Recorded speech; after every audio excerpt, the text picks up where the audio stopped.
Vous suivez la télévision Isanganiro. Bienvenue, chers téléspectateurs, à ce journal dont voici les principaux titres. Un projet d'urgence de résilience urbaine a été adopté par le Conseil des ministres. Le secrétaire général du gouvernement précise que ce projet sera exécuté grâce à un don de la Banque mondiale de 75 millions de dollars américains sur une durée de 5 ans. Vous aurez plus de détails au cours de ce journal. Et certains commerçants opérant dans la capitale économique Bujumbura déplorent la rareté des devises. Le dollar équivaut maintenant à 6 000 francs brouts. Ces commerçants disent que leur activité risque de s'arrêter à tout moment et demandent au gouvernement de trouver une solution face à ce problème. Voilà pour le sommaire. Les détails, c'est tout de suite.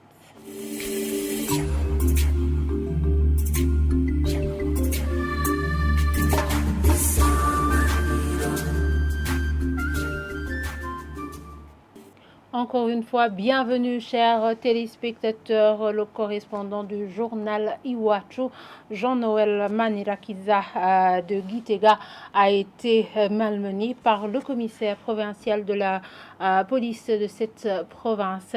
C'était ce mercredi. Le journal Iwachu a dénoncé avec fermeté le traitement injuste et brutal réservé aux journalistes par les forces de l'ordre. Et toujours à ce propos, le directeur de la radio-télévision Isanganiro a appelé toutes les institutions de l'État à suivre de près, plutôt à suivre les instructions du numéro 1 burundais, de laisser les journalistes travailler tranquillement. Charles Makoto s'exprime au moment où certains journalistes se voient interdits d'exercer librement leur métier pendant que d'autres sont maltraités par l'administration. Il demande au Conseil national de la communication de les défendre, de défendre fermement les journalistes. Suivez-le.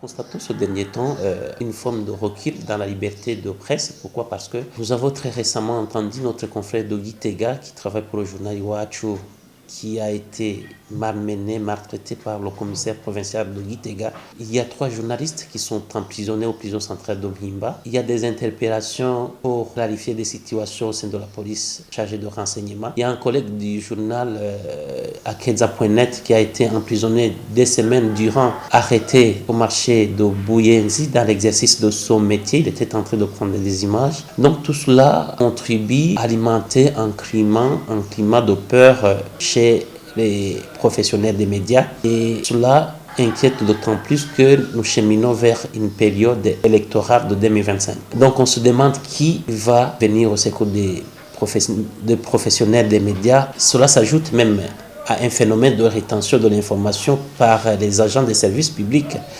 Tout cela contribue franchement à créer un climat de peur, emprisonner un journaliste, empêcher le journaliste d'exercer sa profession. Cela ne contribue en aucune manière d'améliorer l'image du pays. Nous demandons avec insistance que le Conseil national de communication, qui est en charge de la protection, qui est en charge de garantir le droit d'expression au Burundi, qu'il puisse franchement sortir de ce silence et de s'exprimer sur ces cas où nous constatons que le droit à l'expression, le droit à l'exercice du métier de journalisme commence à être bafoué. C'est un tout petit peu contradictoire que le chef de l'État, le numéro 1 de la République, puisse donner un message clair, mais au lendemain, on constate des arrestations intempestives des journalistes, des bavures, des violations des droits des journalistes lors de l'exercice de leur métier. C'est vraiment inquiétant et nous demandons au numéro 1 d'instruire encore une fois aux responsables policiers et aux responsables judiciaires de respecter le droit à la profession, le droit à l'expression. Je vous l'avais dit en titre, le Conseil des ministres a analysé et adopté un projet de loi d'urgence de résilience urbaine. L'objectif de ce projet est de répondre aux problèmes liés aux catastrophes naturelles.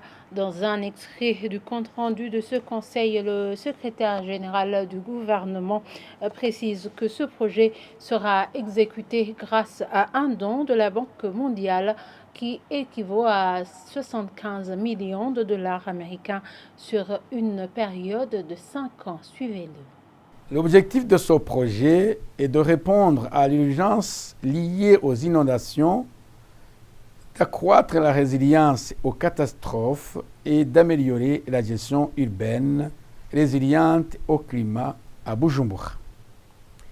Le projet sera exécuté sur un don de la Banque mondiale à hauteur de 75 millions de dollars américains sur 5 ans. Le projet sera structuré en 3 composantes, à savoir, premièrement, réponse d'urgence aux inondations et infrastructures résilientes au climat pour réduire le risque d'inondation urbaine à Bujumbura. Deuxièmement, renforcement des capacités et des institutions pour la résilience urbaine à Bujumbura. Troisièmement, gestion du projet et préparation des investissements futurs.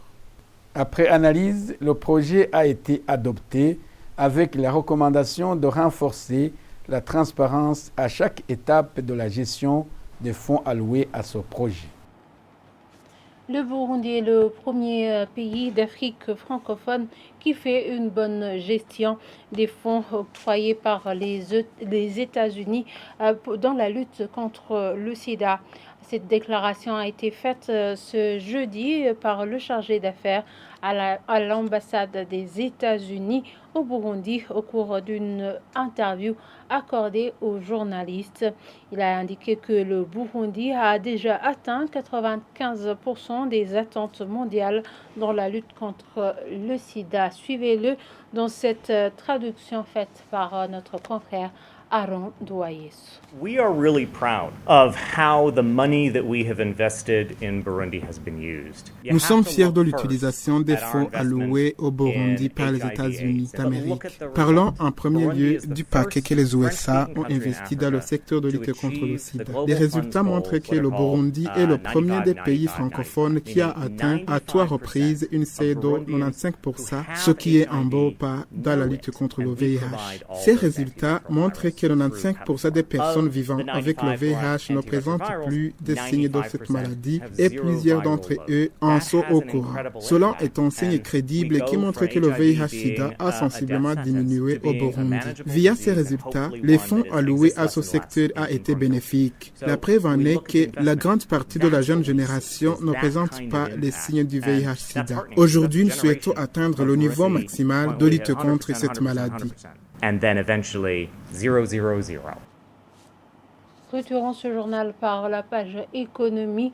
Certains commerçants opérant à Bujumbura, la capitale économique, déplorent la rareté des devises, se basant sur le taux de change du dollar qui est actuellement acheté à plus de 6 000 francs burundais sur le marché noir. Et ajoutant que cette flambée du prix du dollar américain a comme conséquence l'inflation sur le marché. Ceux qui se sont confiés à nos reporters demandent au gouvernement de trouver une solution face à ce problème. Le point avec Évariste Zikowanyana. Là, on circule à pied au centre-ville de la capitale économique Bujumbura. On s'aperçoit à des bureaux de change fermés. Les personnes rencontrées sur le lieu disent que ces bureaux ont été fermés sur ordre de la police qui a même arrêté les propriétaires. Et leur grosse somme d'argent, francs burundais et en dollars saisis. L'on s'aperçoit également aux commerçants qui sont à la recherche du dollar, mais sans succès, comme ce jeune commerçant croisé ce vendredi matin en cours de route, sans savoir à quel sens s'ouvre. Dans ces jours, vraiment, c'est trop difficile parce que la semaine passée, le dollar était sur 5 800 francs. Mais aujourd'hui, j'étais en train de chercher le dollar ici et on m'a dit que c'est déjà rehaussé à 6100 francs. Ceux qui vendent des marchandises aujourd'hui et aussi sont inquiets si la situation reste telle qu'elle est. Ils précisent qu'une fois leur stock épuisé, ils vont fermer leurs magasins et ne pourront pas faire des importations faute du dollar.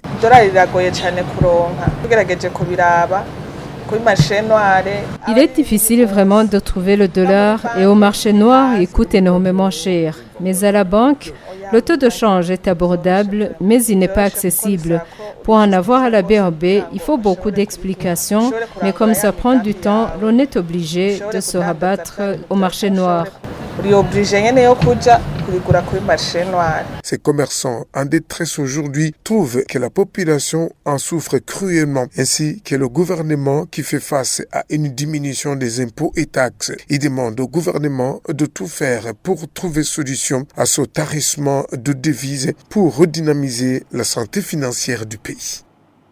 Merci à Évariste Ndeko-Banyanga pour ce reportage. Et voilà, c'est ici que s'achève ce journal. Merci de nous avoir suivis et très bonne suite de programme sur la télévision Isanganiro.